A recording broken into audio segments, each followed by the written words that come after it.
Welcome to the presidential debate. Finally, there's someone who goes better than he governs. And someone who will be fired after tonight. Okay, let's get down to our first question, which is national debt standing at over 120% of our GDP.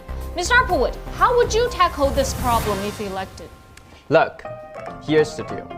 The severity of the pile of debt, the severity.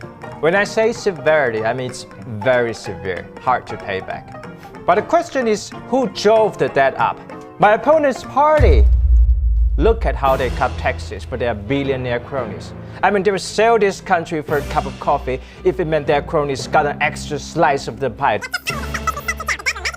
But trust me, the debt will magically go down under my watch.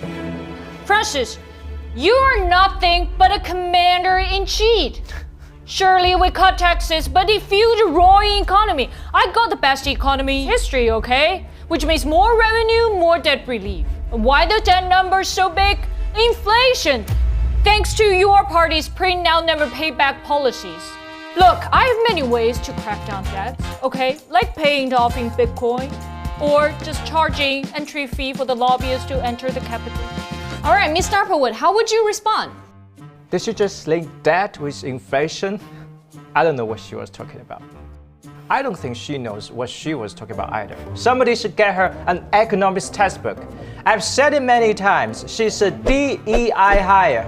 This guy even dares to mention an economics textbook. He barely scraped through his economics class in university. Do we want a dummy to run this country? Surely we don't.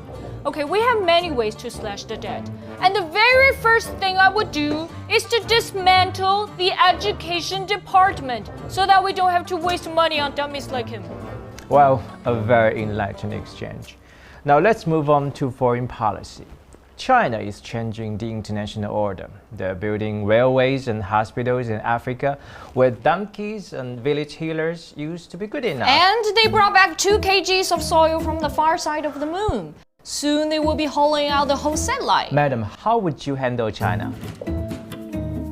This guy is as tough on China as a soggy egg roll. He's too soft on China, but I'm not gonna be nice to China, okay? We have now 10,000 designations of sanctions in total. I will double the number just for China. Oh, please.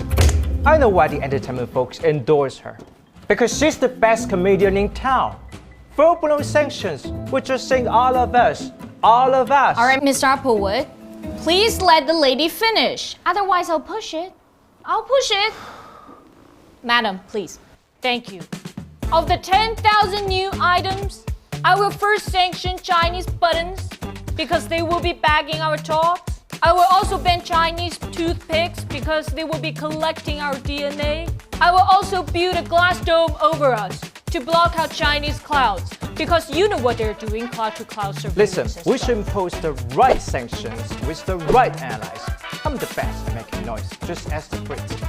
I've shouted them out of using Huawei, even though I'm still looking for those national security risks. I've pressured a few other allies into cutting up chip equipment sales to China, even though it's hurting our allies as hell. Francis, Huawei has got more new users than you've got your brain cells. People are losing billions of dollars, Francis. They even cracked out the chip code. Okay? Your hyphen season keep anything out except for common sense. No wonder they say you're a few cards out of a full deck. And full-blown sanctions will let us split trillions and make China work harder and chip faster on all fronts. Your foolishness is selling off our country. Oh, all right, Mr. Applewood. Now let's move on to the next topic, which is immigration. It's a bullshit on the agenda, you idiot. Oh, we need to improvise, you lamb street media dinosaur. Mr. Applewood, when 2 million illegal immigrants... You evil media. Madam, why should women who have been raped travel hundreds of miles just for abortion? Mr. Applewood, that's your question? Madam, it's your question. It's your question. Madam, it's your question, Mr. Applewood. Your question. Your question. That concludes our presidential debate. Thanks for watching. Good night.